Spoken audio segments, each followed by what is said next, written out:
राजधानी भोपाल के पास रातापानी अभ्यारण्य को मध्य प्रदेश का 8वां टाइगर रिजर्व घोषित कर दिया गया है।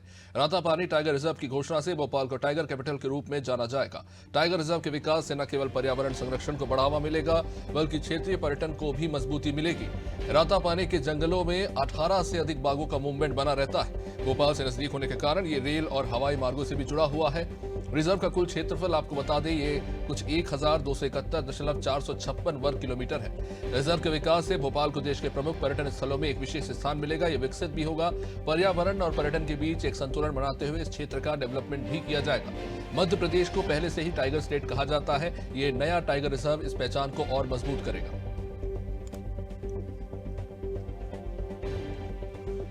तो जैसा कि हम जानते हैं, मध्य प्रदेश टाइगर रिजर्व के स्टेट के रूप में जाना ही जाता है और अब एक और टाइगर रिजर्व रातापानी बन चुका है, जिसकी घोषणा पहले ही हो चुकी है। अब इस क्षेत्र को पर्यटन के लिए और विशेष तौर से डेवलप किया जाएगा। हालांकि राजधानी के करीब होने से वैसे ही हवाई, सड़क और रेलवे मार्ग की सहूलियत पहले से ही रातापानी जाने के लिए उपयुक्त है। अब टाइगर रिजर्व में राज्य सरकार की मंशा अनुसार डेवलपमेंट किया जाएगा ताकि पर्यटन को यहाँ पर और सुलभ और बेहतरीन बनाया जा सके।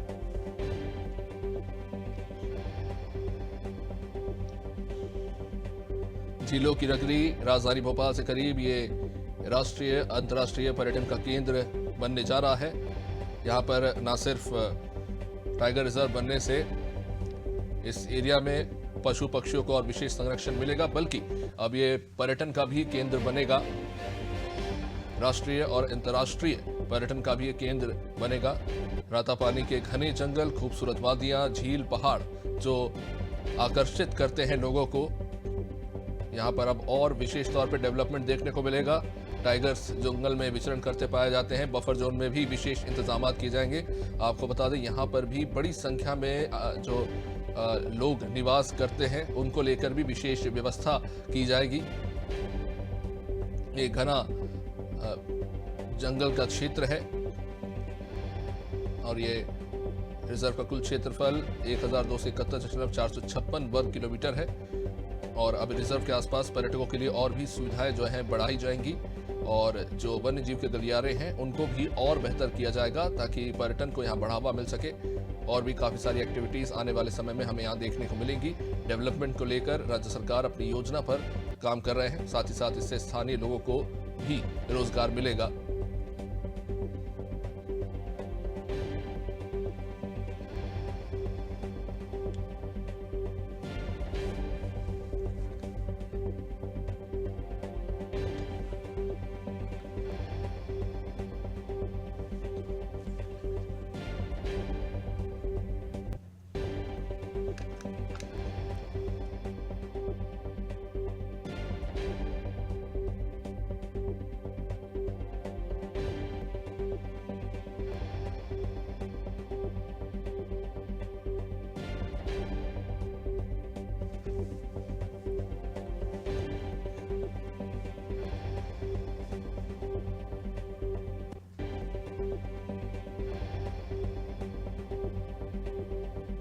तो झीलों की नगरी अब टाइगर की राजधानी बनने जा रही है। राष्ट्रीय अंतर्राष्ट्रीय पर्यटन का केंद्र ये टाइगर रिजर्व बनने जा रहा है। 8वां टाइगर रिजर्व रातापानी, जिसके डेवलपमेंट को लेकर राज्य सरकार विशेष योजना पर काम कर रही है।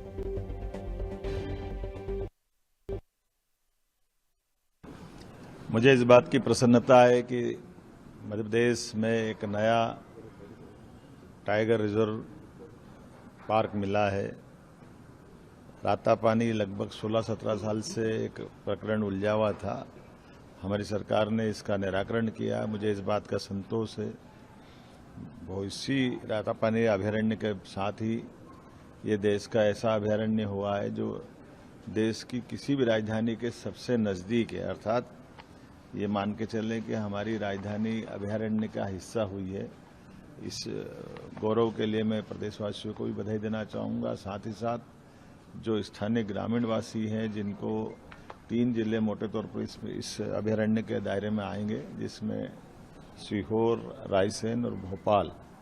लेकिन चूंकि 90 से ज़्यादा बाघ है और ऐसे में कई सारे जंगली जानवर है, स्वाभाविक रूप से टाइगर स्टेट में टाइगर अभयारण्य बनने से उनकी अंदर की रख रखाव की व्यवस्थाओं के लिए पद भी बढ़ेंगे, व्यवस्था भी सुधरेगी और इस अभयारण्य बनने से सभी को सुविधा होगी, सबकी सहूलियत रहेगी।